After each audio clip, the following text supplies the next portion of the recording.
Alright, so today we're gonna look at this campaign, Nostalgia la Flotta Nomade plus MONAD system. It's my campaign, I know it really well, and I can tell you a lot of what went on behind the curtains.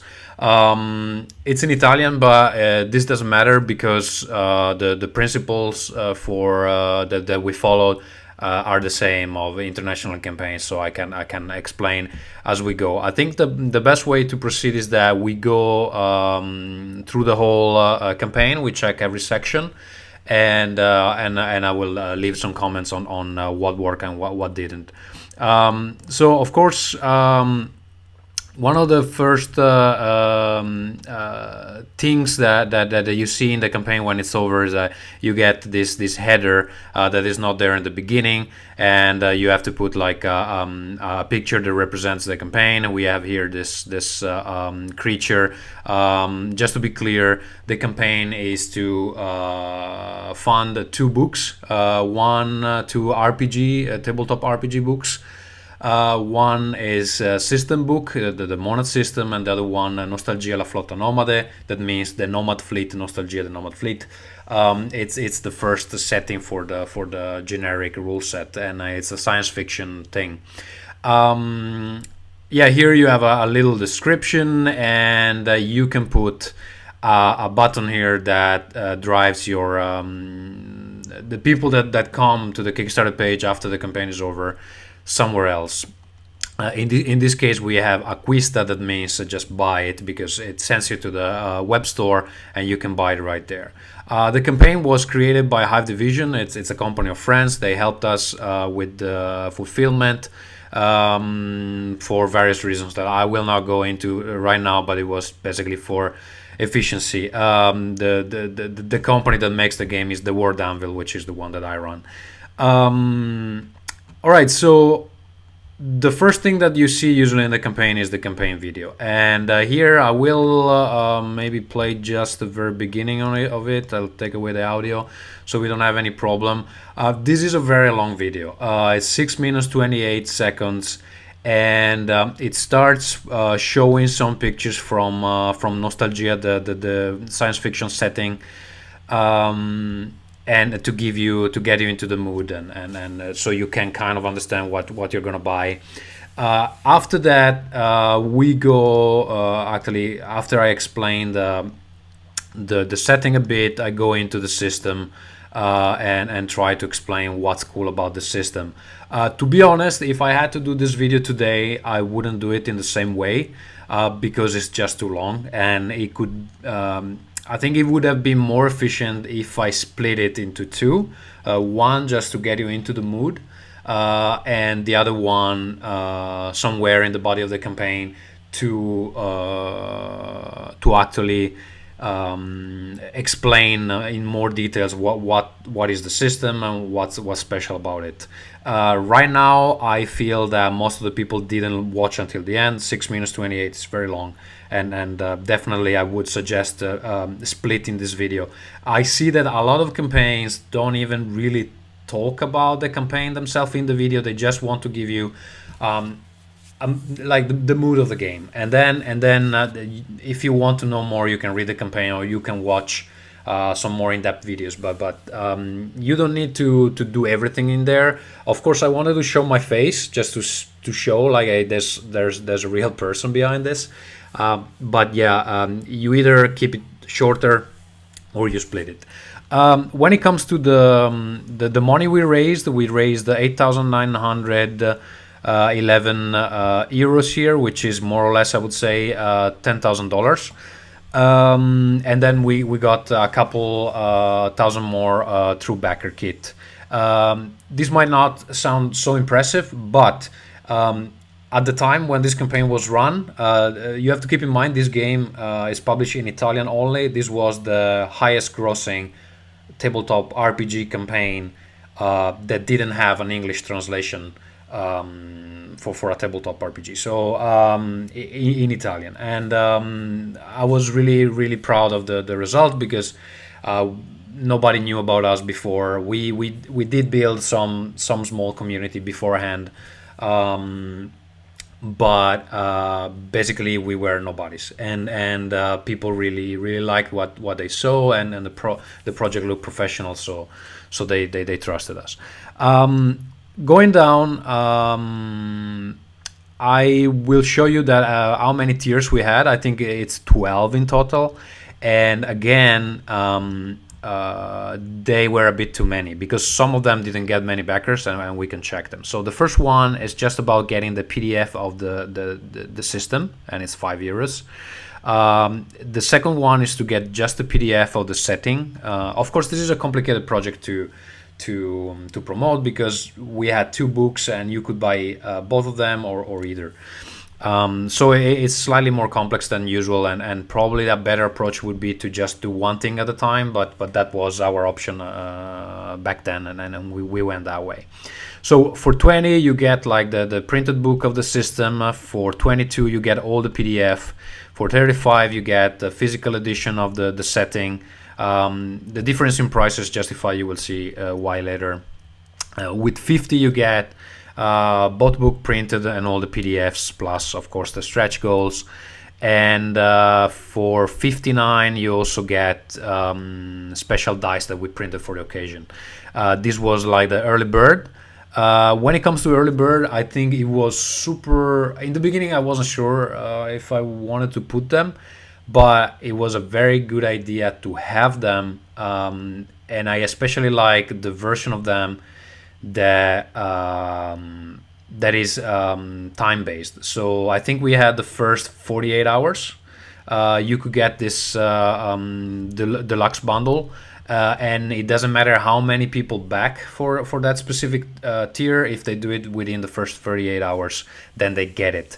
The other option is that you get a limited number of copies, but I don't like that because it makes people feel excluded, that if they came too late, everything ran out already. Instead, this one gives them a reason to be there early, because it doesn't matter how many of them come, they will always get it if they're there early. So I would definitely suggest to go with the time-based one.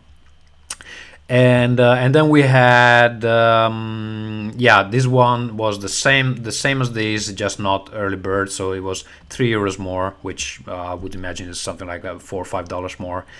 And then here are the pledges that didn't really make much sense. They did something for us, but maybe if you have to contain the number, I would take this away. For example, this was like if you had a friend and you wanted 2 copies of everything, you could kind of share the shipping expenses.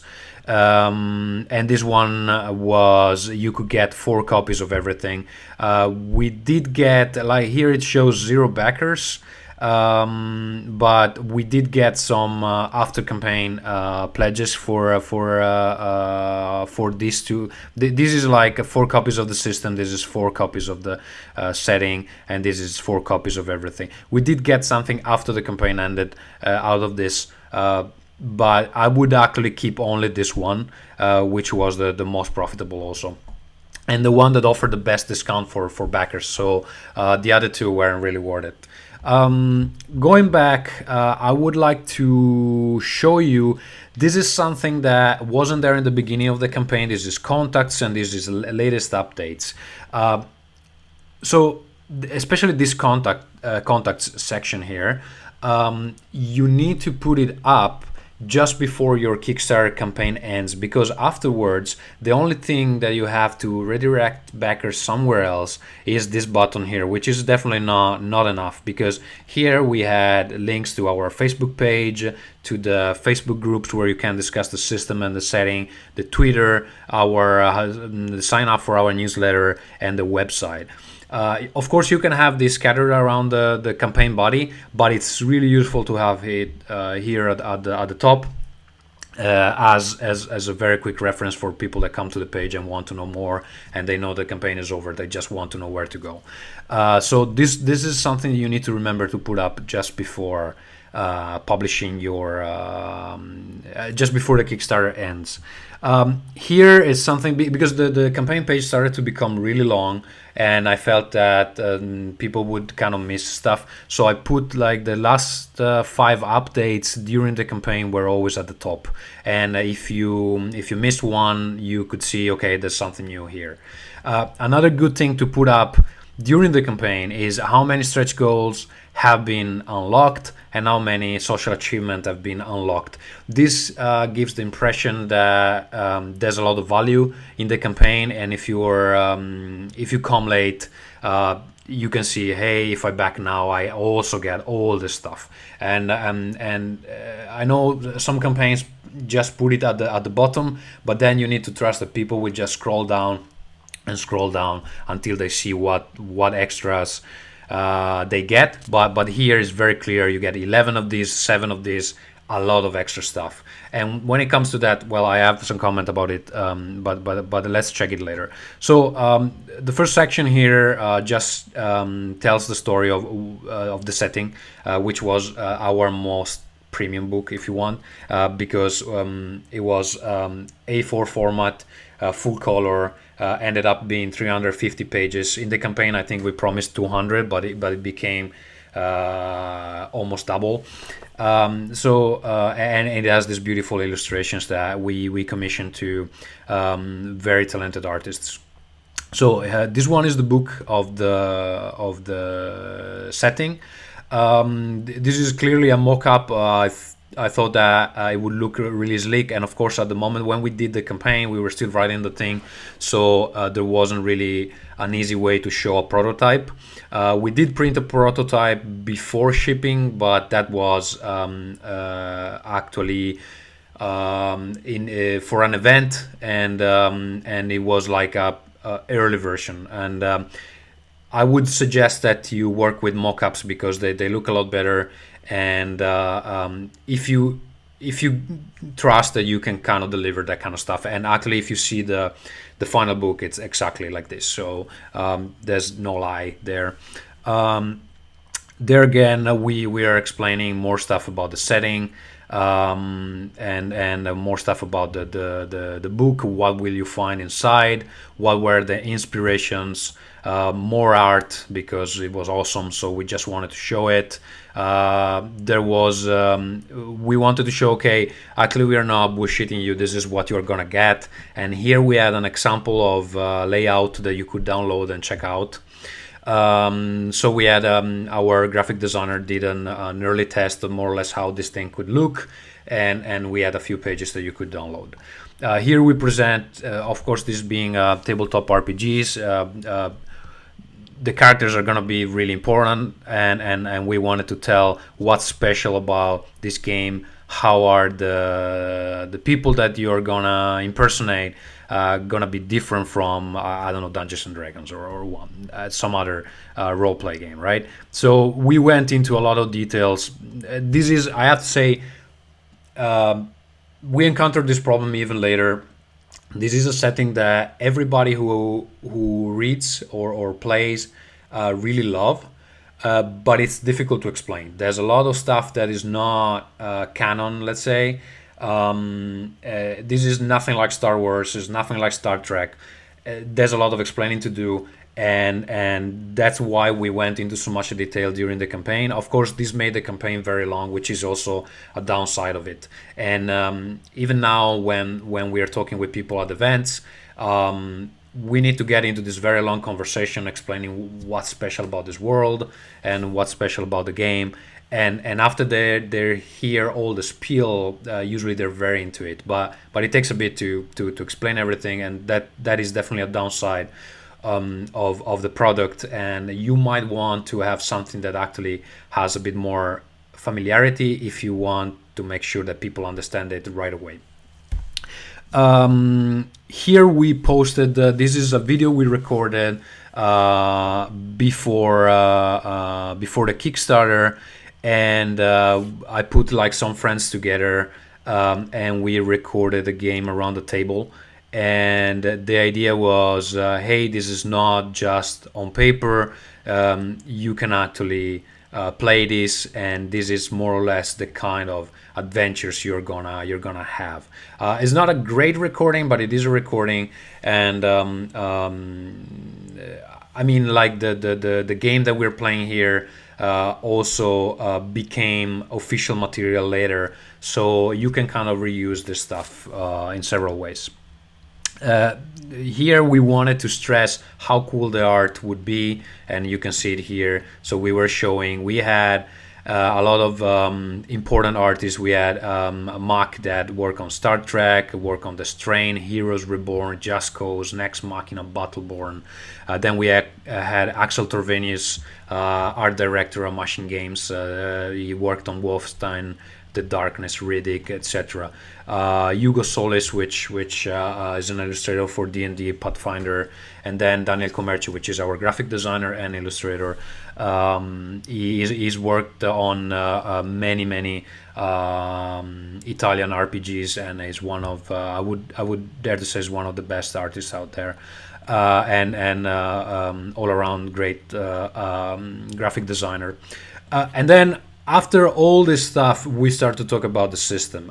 The system has been pushed down just because of the two books is the one that is a bit less premium, not because there's not enough content, but just because the other one is all in color, A4.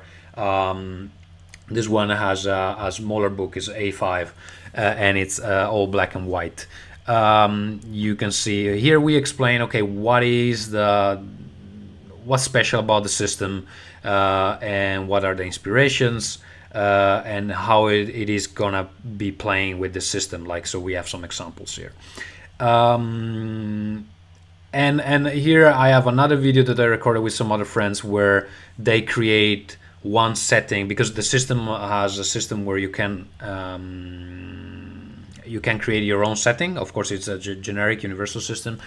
So we in 3 hours we created a whole new setting, and with these guys here. And this was important to show, I think, for people who were interested in creating their own stuff with the system.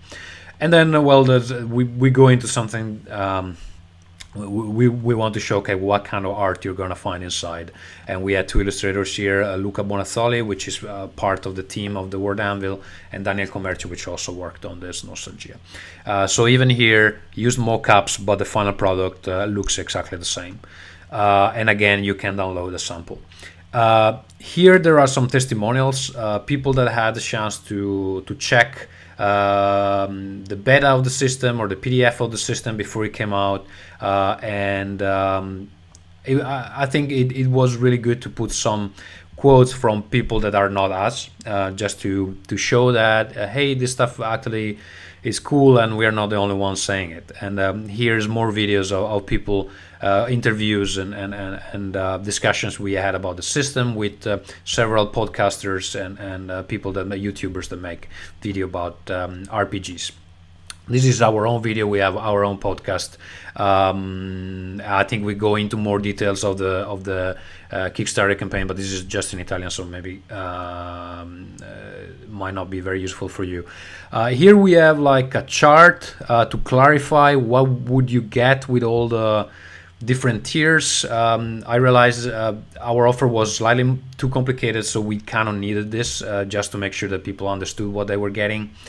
And here is basically the same thing, but just in visual form. Some people kind of respond better to this, and they kind of understand it very, very quickly. If they see, okay, I get this, like the book, and I get the PDF for this price.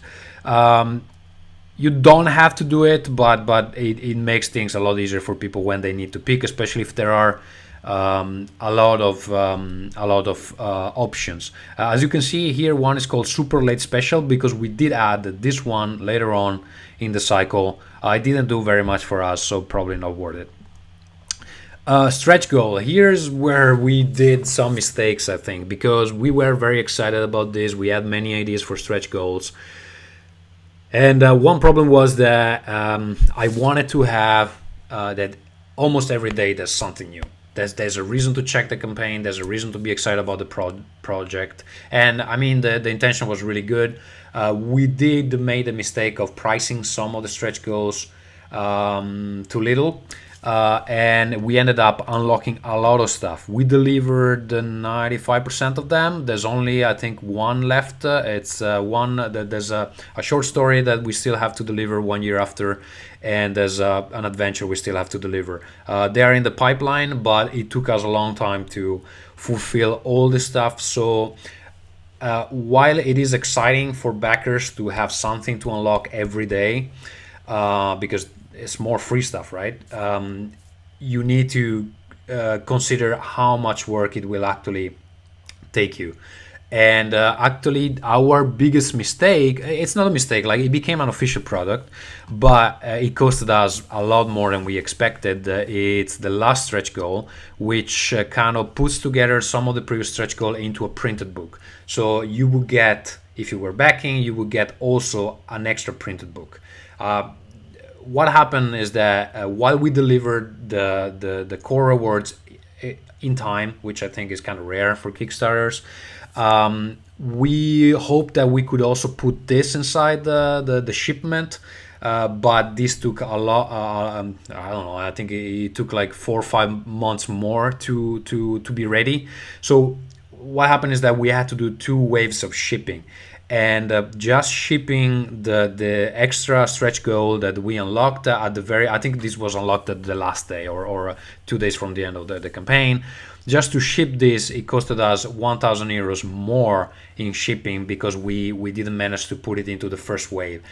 You really need to be careful with this stuff because the risk is very high that you will fuck up your budget, and you really don't want that. So while this became a very beautiful product in the end, which is for sale now, so we have something that we can sell now.